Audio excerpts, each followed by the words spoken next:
আজকে আমরা একচর বিশিষ্ট দ্বিঘাত সমীকরণের 3 নম্বর কোশ্চেন দিয়ে শুরু করব। আগের দিন আমাদের 1 এবং 2 হয়েছে, আজকে আমরা 3 থেকে শুরু করছি। দেখি 3 নম্বর কোশ্চেন কি আছে। 3 নম্বর কোশ্চেন আছে কি x⁶ - x³ - 2 = 0 সমীকরণটি চলের কোন ঘাতের সাপেক্ষে একটি দ্বিঘাত সমীকরণ তা নির্ণয় করি। তাহলে সমীকরণটা কি আছে আমার x⁶ - x³ - 2 = 0। এখানে কি বলেছে না কোন ঘাতের সাপেক্ষে, কার সাপেক্ষে এটা আমি একটা দ্বিঘাত সমীকরণ ধরবো বা কার সাপেক্ষে এটা একটা দ্বিঘাত সমীকরণ হবে সেটি আমাকে বার করতে হবে। তাহলে প্রথমে লিখবো আমি এখানে x⁶ - x³ -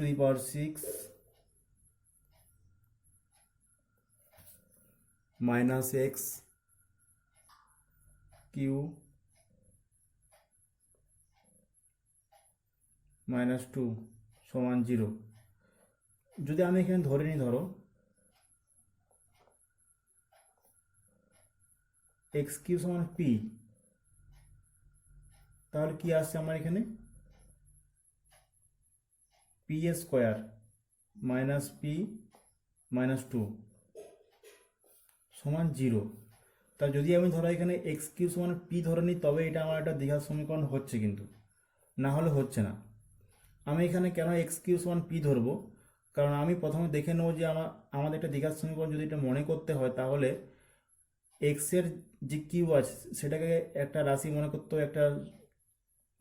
যে এটা সমান p আছে।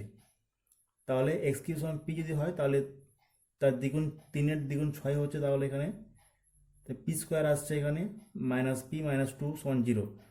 তাহলে আমরা কি পেলাম না x³ এর সাপেক্ষে এই রাশিটি, এই সমীকরণটি একটি দ্বিঘাত সমীকরণ।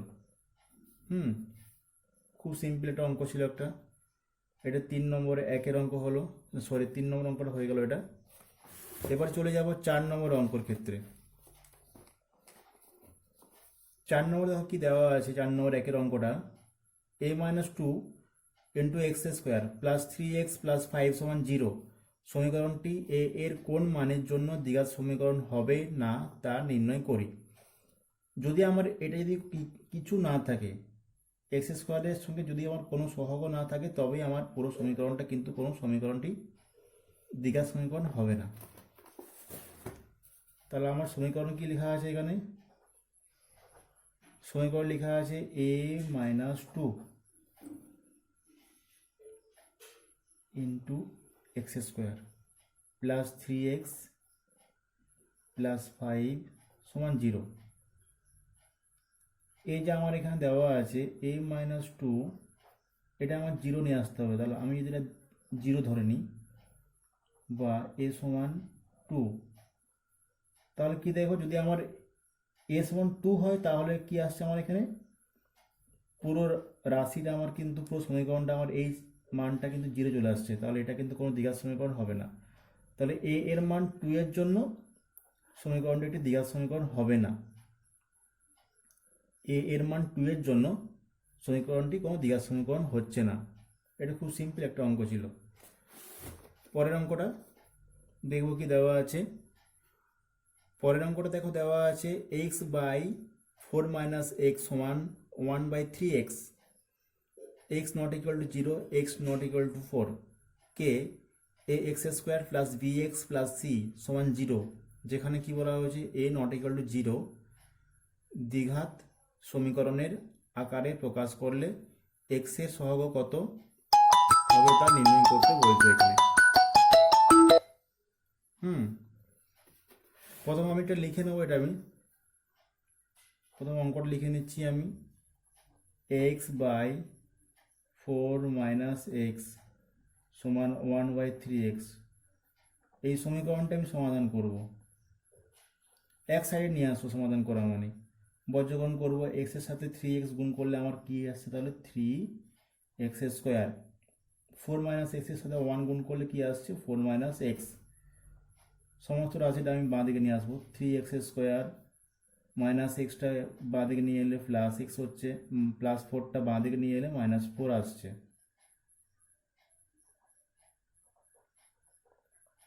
সমান 0। কি বলা হয়েছে এখানে, কি চেয়েছে না এক্স এর সহগও চেয়েছে। তাহলে এখানে এক্স এর যেহেতু 1x, তাহলে এখানে এক্স এর সাথে কিছু নেই, তাহলে এখানে এক্স এর সহগ হবে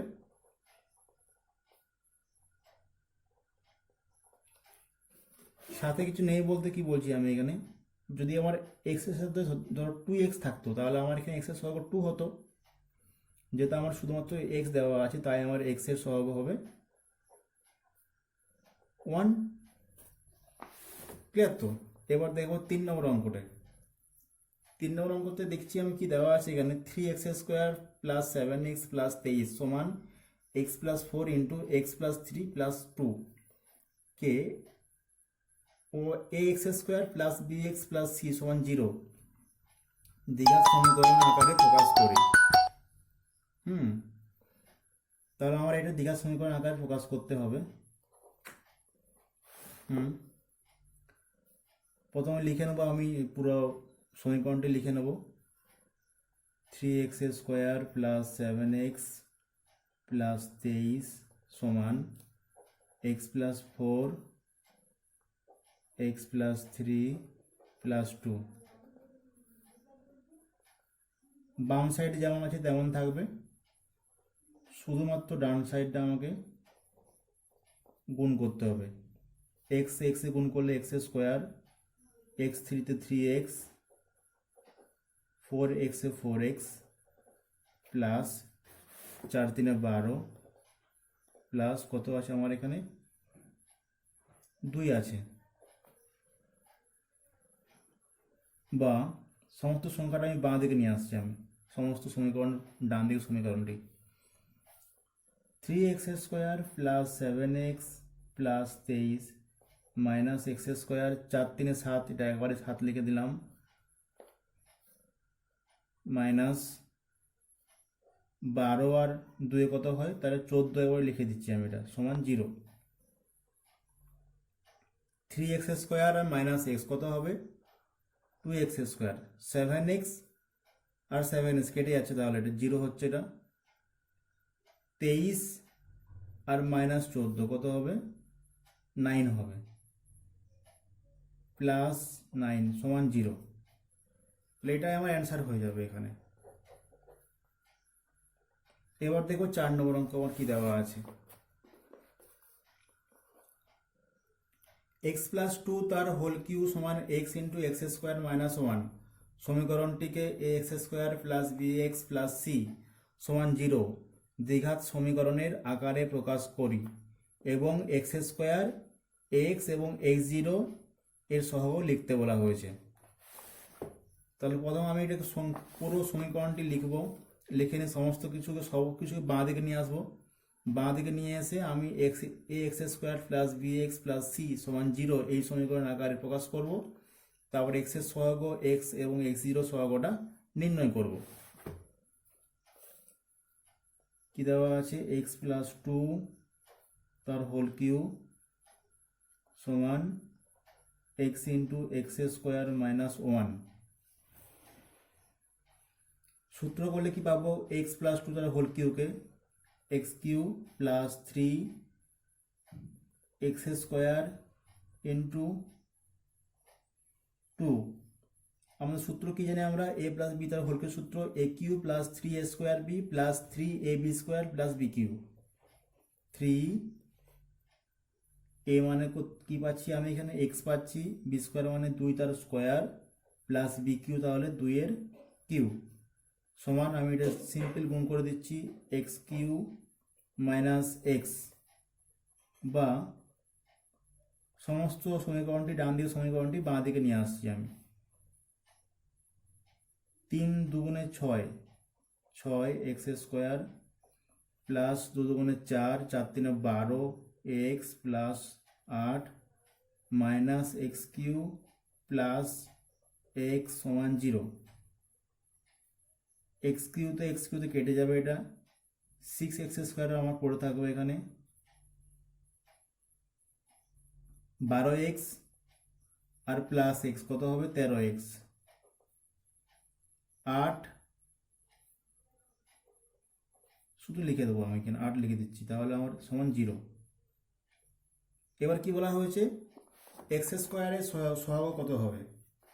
এক্স স্কোয়ারের সহগ তোমার এখানে 6 আছে, এক্স স্কোয়ারের সহগ হবে 6। এক্স এর সহগ কত আসবে, তাহলে এখানে এক্স এর সহগ 13 আসছে।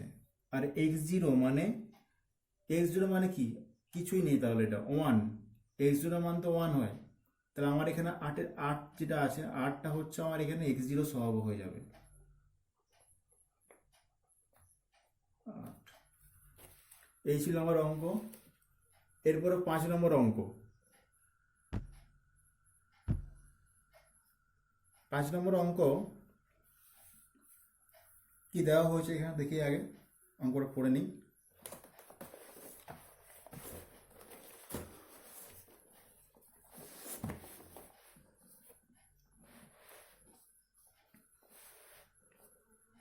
দেখো 5 নম্বর অঙ্ক দেওয়া আছে, একের অঙ্কটি, 42কে এমন দুটি অংশে বিভক্ত করি যাতে এক অংশ অপর অংশের বর্গের সমান হয়। তাহলে 42 যে আমার সংখ্যাটি আছে সেটাকে এমন দুটি অংশে ভাগ করতে বলা হয়েছে যেখানে কি বলা হয়েছে, একটি অংশ অপর অংশের বর্গের সাথে সমান। ঠিক আছে, তাহলে আমি একটি অংশ এক্স ধরে নেব।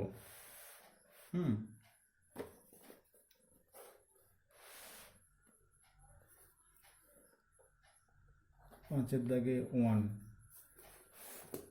42কে আমি ভাগ করছি। ঠিক আছে, এটা ভালো করে বুঝতে হবে, 42কে এমন দুটি সংখ্যাতে ভাগ করছে। ধরো তুমি এখানে একটি সংখ্যা এ ধরলে, আরটি সংখ্যা কি হবে, তাহলে এখানে একটি অংশ তুমি এ ধরলে, ঠিক আছে, তাহলে অপর অংশের বর্গের সমান হবে।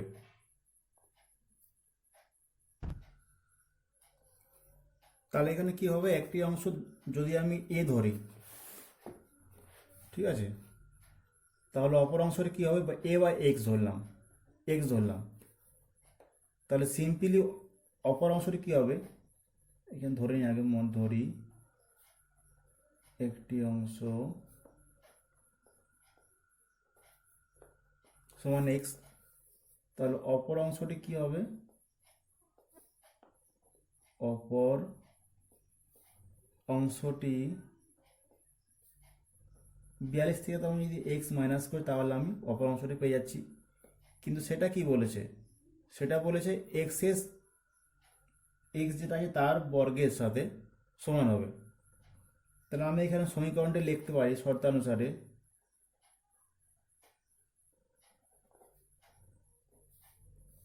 এই 42 মাইনাস এক্স, সেটা কার সাথে সমান হচ্ছে, এক্স স্কোয়ার সাথে সমান হচ্ছে 42 মাইনাস এক্স। সিম্পল, তাহলে সবগুলো বাঁ দিকে নিয়ে আসছি আমি, x square plus x minus 42 সমান 0। তাহলে এটা আমার অ্যান্সার হয়ে যাচ্ছে আমার এখানে। পরের অঙ্কটি, দুটি ক্রমিক ধনাত্মক অযুগ্ম সংখ্যার গুণফল 143, 143। দুটি ক্রমিক ধনাত্মক অযুগ্ম সংখ্যা বলতে কি বুঝি আমরা, ক্রমিক মানে পরপর, দুটি পরপর ধনাত্মক অযুগ্ম সংখ্যা। অযুগ্ম মানে কি, অযুগ্ম মানে হলো যদি আমি একটি এক্স ধরি, অযুগ্ম মানে হচ্ছে সিম্পল, ধরো যেটা ধরো কোনো জোড় নেই, বিজোড় সংখ্যা টাইপের হবে, যেমন 9, 11 হতে পারে, 13 হতে পারে, 17 হতে পারে, 15 হতে পারে। তাহলে অযুগ্ম বলতে কি, 11, 13, 15, 23 এইসব সংখ্যাগুলো আমি অযুগ্ম বলে বুঝি আমি। ঠিক আছে, তাহলে একটি অযুগ্ম সংখ্যা আমি কি ধরবো, এক্স ধরে নেব। ধরি একটি অযুগ্ম সংখ্যা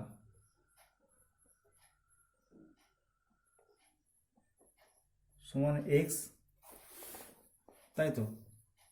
তাহলে অপর অযুগ্ম সংখ্যাটি কি হবে, অপর অযুগ্ম সংখ্যা